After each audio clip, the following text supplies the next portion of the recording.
ஓம் சாந்தி. எல்லாரும் குசியாக இருக்கீங்களா? இன்றைய முரளிலிருந்து முக்கியமான ஞான ரத்தினங்கள்.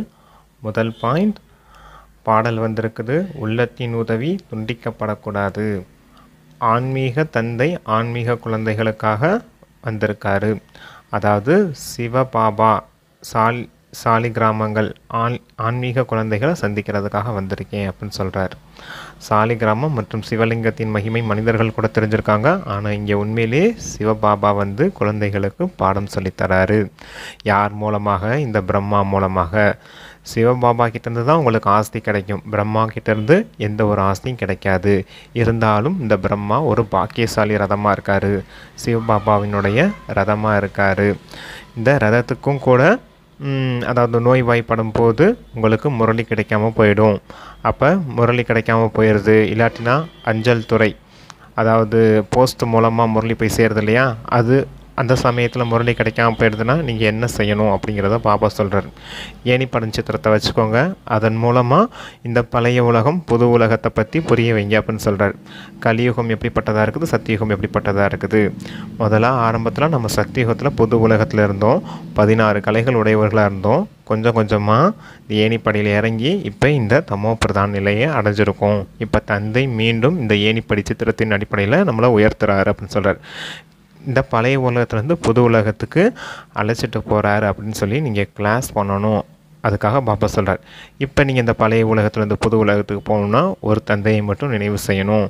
நினைவு செய்தால் தான் ஆத்மா தூய்மையாகும். தூய்மையானால் தான் அந்த புது உலகத்துக்கு போக முடியும் அப்படின்றது பாபா சொல்லியிருக்காரு. அடுத்து இப்போ உங்களுக்குள்ள அந்த தெய்வீக நடத்தையே வேணும். ஆனால் இங்கே பழைய உலகத்தில் எல்லாருக்கும் அசுர நடத்தை தான் இருக்குது. தந்தை இப்போ புரிய வைக்கிறாரு, தெய்வீக நடத்தை இருந்தால் தான் தெய்வீக உலகத்தில் தெய்வீக ராஜ்யம் செய்ய முடியும். இப்போ எல்லாருக்கும் அசுர குணங்கள், எல்லோரும் தேக அபிமானத்தில் இருக்கிறதுனால தான் காமத்துக்கு வசமாகறாங்க, கோபத்துக்கு வசமாகறாங்க, அகங்காரத்துக்கு வசமாகி பல நஷ்டங்களை உருவாக்கிக்கிறாங்க. அதனால தான் தேக அபிமானத்தை விட்டுட்டு ஆத்ம உணர்வுடையவர் ஆகுங்க. தந்தையை நினைவு செய்யுங்க. ஒரு பதிவிரதையாக ஆகுங்க. இல்லைனா பிதா விரதை அப்படின்னு சொல்லியிருக்கார் பாபா. ஒரு தந்தையை மட்டும் நினைவு செய்கிறதுக்கான விரதம் எடுத்துக்கோங்க. அப்போ இந்த அசுர குணங்கள், தேகத்தின் உணர்வுலாம் நீங்கி போயிடும். எப்போவும் ஆத்ம உணர்வுடையவராக இருப்பீங்க. அப்போ உங்களால் புது உலகத்துக்கு போக முடியும் அப்படிங்கிறதுக்காக பாபா சொல்லிகிட்ருக்கார். அதாவது ஆத்மாபிமானி ஆகுங்க, தேக அபிமானத்தை விட்டுருங்க. ஏன்னா சத்தியுகத்தில் புது உலகத்தில் எல்லோரும் ஆத்ம உணர்வுடையவராகவும் ஆத்மாபிமானியாகவும் இருப்பாங்க. ஆத்மா சம்ஸ்காரத்தை எடுத்துகிட்டு தானே போக முடியும் அப்படின்றதுக்காக பாபா சொல்லியிருக்கார்.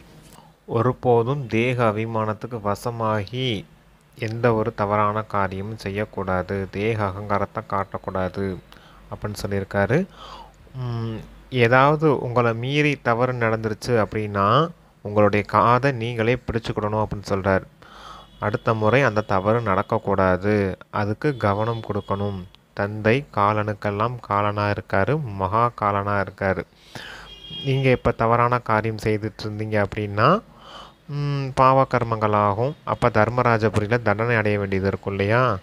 அதுக்காக நீங்கள் இப்போ தந்தையை நிரந்தரமாக நினைவு செய்யக்கூடிய பயிற்சியும் வச்சுக்கோங்க. உங்களுக்கு தெய்வீக குணங்களும் இருக்கணும், நல்ல கர்மாவும் நீங்கள் செய்யணும், கூடவே தந்தையை நினைவும் செய்யணும் அப்படிங்கிறதுக்காக சொல்லியிருக்கார். செகண்ட் பாயிண்ட்டு, பக்தியில் மனிதர்கள் பகவானே வந்து எங்களுக்கு சுகம் மற்றும் செல்வத்தை கொடுங்க அப்படின்னு தான் கேட்டுட்டு இருந்திருக்காங்க.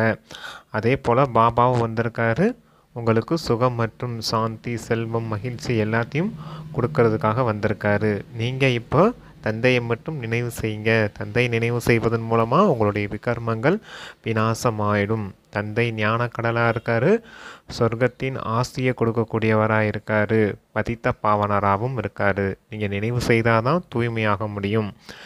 அப்போ நீங்கள் நின்றாலும் நடந்தாலும் சாப்பிட்டாலும் உட்கார்ந்தாலும் எழுந்தாலும் எப்போவுமே தந்தை நினைவில் இருக்கிறதுக்கான பயிற்சி வச்சுக்கோங்க அப்படின்னு சொல்கிறாரு. நீங்கள் காரியங்கள் செய்துக்கிட்டே தந்தையை நினைவு செய்தீங்கன்னா கூட உங்களுடைய விகர்மங்கள் விநாசமாயிடும். அப்போ விகர்மங்கள் விநாசமாயிடுச்சா தூய்மையாயிடுவீங்க. அப்போ தந்தை கேட்டது மாதிரி பக்தி மார்க்கத்தில் மனிதர்கள் கேட்குற மாதிரி சுகம் மற்றும் சாந்தியின் செல்வமான அந்த சத்தியுக ராஜ்யத்துக்கு போயிடுவீங்க இல்லையா அப்படிங்கிறதுக்காக பாபா அது சொல்கிறாரு. மாயை கூட மிகவும் மோசமானதாக இருக்குது, உங்களை நினைவு செய்ய விடுறதே இல்லை அப்படின்னு. ஏன் தேக அபிமானத்துக்கு வசமாகுறீங்க அப்படின்னு சொல்லியிருந்தார். மேலே சொன்னார் இல்லையா, அதுபோல் இங்கேயும் சொல்கிறார். 2வது தடவை ரிப்பீட் பண்ணுறாரு. காமத்துக்கு வசமாகறீங்க, சிற்றின்பம் அந்த விகாரங்கள் வசமாகறீங்க, அப்புறமேலு கோபத்துக்கு வசமாகி சண்டையிட்டுருக்கீங்க, செருப்படுத்து கூட அடிச்சுக்கிறீங்க, அப்புறம் மீண்டும் வருத்தமும் படுறீங்க, தண்ணி அடிக்கிறீங்க. அந்த மாதிரிலாம் ஒவ்வொரு காரியமாக சொல்கிறாரு பாபா. தண்ணி அடிச்சுட்டு தவறான கர்மா அந்த மாதிரிலாம் செய்யும்போது உங்களுடைய பாவ கர்மங்கள் தான் அதிகமாகுது. இது போல் செய்துட்டு இருந்தீங்கன்னா பெரிய நஷ்டம்தான் உங்களுக்கு ஏற்படும். அப்போ தந்தையின் டைரக்ஷன் படி நடக்கணும் அப்படின்னு சொல்கிறார். தந்தையின் மிகப்பெரிய டைரக்ஷன் என்ன அப்படி சொல்கிறார் அப்படின்னா, நீங்கள் சேவாதாரிகள், யாருக்கிட்டேயும் நீங்கள் சேவை வாங்கக்கூடாது அப்படின்னு சொல்கிறார். ஏன்னா சேவை வாங்கினீங்க அப்படின்னா சத்தியுக ராஜ்யத்தில் உங்களுக்கு சுகம் குறைஞ்சு போயிடும்.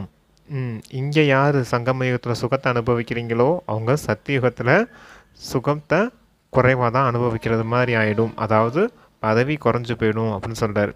சிலர் தேக உணர்வுக்கு வசமாகி தேக அகங்காரத்தினால மற்றவர்களை சேவை வாங்குகிறாங்க அப்படிங்கிறதுக்காக பாபா சொல்கிறார். அதுக்காகத்தான் உங்களுக்கு சுகம் குறைஞ்சு போயிடும், பதவி குறைஞ்சு போயிடும். பாபா நாங்கள் சுதந்திரமாக இருப்போம் இல்லையா அப்படின்னு சொல்கிறாங்க. நீங்கள் சுதந்திரமாகலாம் கிடையாது, பாபாவை சார்ந்து இருக்கிறீங்க, பாபாவுக்கு உதவியாளர்களாக இருக்கீங்க அப்படின்னு சொல்கிறார். நம்மளாம் பாபா சேவையில் தானே இருக்கோம். அப்போ பாபாவுக்கு உதவியாளர்களாக இருக்கோம். அப்போ நம்ம வேலைக்காரர்கள்னு புரிஞ்சுக்கணும். நம்ம சேவாதாரி, மற்றவர்கள்கிட்ட சேவை வாங்கக்கூடாது, நாம் தான் எல்லா காரியமும் செய்யணும் அப்படிங்கிறதுக்காக சொல்கிறார். தந்தை படைப்பவர் மற்றும் படைப்பினுடைய ஞானத்தை சொல்கிறார். இது ஒன்று தான் ஞானமாகும், மற்ற எல்லா விஷயங்களும் பக்தி ஆகும் அப்படின்னு சொல்லியிருக்கார். எது 84 பிறவிகளின் சக்கரம் இருக்கு இல்லையா, அதுதான் படைப்பினுடைய ரகசியம். கூடவே படைப்பவரான தந்தை இருக்கார் இல்லையா, இது ரெண்டும் மட்டுமே உங்களுக்கு கொடுக்கப்பட்ட ஞானம். இதை மட்டும் ஞாபகம் வச்சுக்கோங்க, மற்ற எல்லா விஷயங்களுமே பக்தி தான் அப்படிங்கிறத புரிய வச்சுருக்கார். 3rd பாயிண்ட்டு, இப்போ ராஜ்யம் ஸ்தாபனை ஆகிக்கிட்டு இருக்குது. இப்போ நீங்கள் நல்ல கர்மம் செய்து நல்ல முயற்சி செய்தீங்கன்னா உயர்ந்த பதவி அடைவீங்க. இல்லை விகர்மம் செய்துட்டு பாவ கர்மங்கள் செய்துட்டு இருந்தீங்கன்னா அங்கே கூட தாழ்ந்த பதவி, பிரஜைகளாக போயிடுவீங்க, இல்லை தாசதாசியராக போக வேண்டியது இருக்கும். ஞாபகம் வச்சுக்கோங்க அப்படின்றத சொல்கிறார். வரிசை கிரமமான பதவி இருக்குது இல்லையா, அங்கே ராஜா ராணி இருக்குது, பிரஜைகள் இருக்காங்க, செல்வந்த பிரஜைகள் இருக்காங்க, கூடவே வெட்டியான் பதவியும் இருக்குது.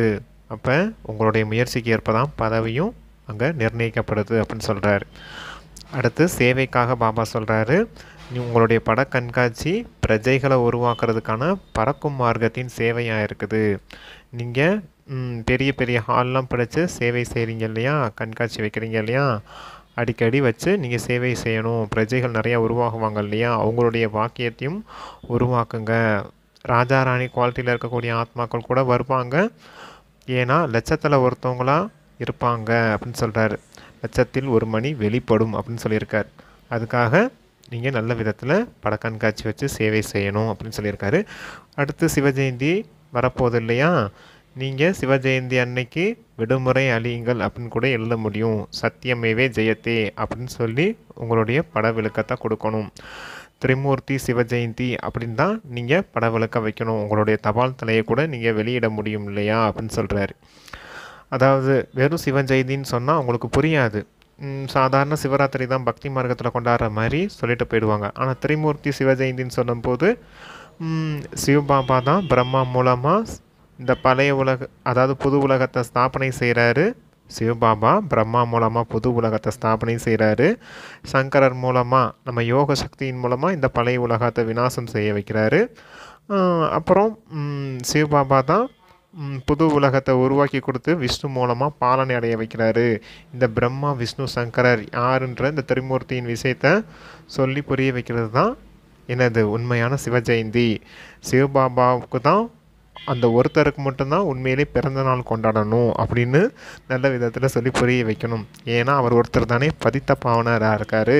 அப்படிங்கிறதுக்காக அவருக்கு ஒருத்தருக்கு தான் பிறந்தநாள் கொண்டாடணும். யார் நல்ல விதத்தில் சேவை செய்யக்கூடிய குழந்தைகளாக இருப்பாங்களோ அவங்க தான் சிவபாபாவினுடைய இடத்துல இடம் பிடிக்க முடியும் அப்படின்னு சொல்லியிருக்கார். 4th பாயிண்ட்டு, வரதானம். பிரிவுக்கு விடை கொடுத்து அன்பின் ஸ்வரூபம் ஆகுங்கள். எனது அன்பருக்கு என்ன பிடிக்குமோ அதுதான் எனக்கும் பிடிக்கும் அப்படிங்கிறது தான் அன்பின் ஸ்வரூபம் ஆகும். அப்போ உண்பது, பருகுவது, பழகுவது எல்லாமே என் அன்பருக்கு என்ன பிடிக்குமோ அதுதான் எனக்கும் பிடிக்கும் அப்படின்னு இருக்கணும் அப்படின்னு சொல்கிறாரு.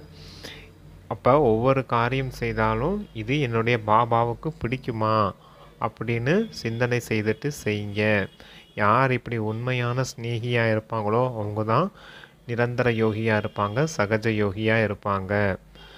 இந்த அன்பின் சொரூபத்தை சமன் செய்துவிட்டால் உங்களுக்கு அமர்பவ அப்படிங்கிற வரதானம் கிடைச்சிடும் அப்படின்னு சொல்கிறாரு. பிரிவு என்பதுக்கே பிரிவு கிடைச்சிடும் அப்படிங்கிறார். அதாவது எப்போவும் பிரிவில்லாமல் தந்தையோடு இணைந்தவர்களாக இருப்பீங்க.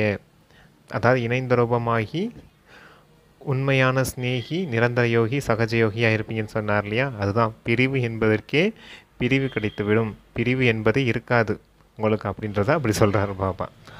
அடுத்து ஸ்லோகன் சுபாவம் சுலபமானதாக இருக்கணும். அதாவது ஈஸி நேச்சராக இருக்கணும். முயற்சிக்கு அதிகமாக கவனம் கொடுக்கணும் அப்படின்னு சொல்லியிருக்கார். சுபாவம் அப்படின்னா என்ன? சு ப்ளஸ் பாவ் அப்படின்னு சொல்லுவார். சுனா சுயம், பாவ்னா உணர்வு, சுயம்னா ஆத்மா, பாவம்னா ஆத்ம உணர்வு. சுபாவத்துக்கு அப்பா கொடுக்கக்கூடிய மீனிங் அதுதான். அப்போ ஆத்ம உணர்வுடையவராக ஆகுவதற்கு அந்த கவனம் கொடுக்கணும் அப்படின்னு சொல்லியிருக்கார். Okay, thank you. ஓம் சாந்தி.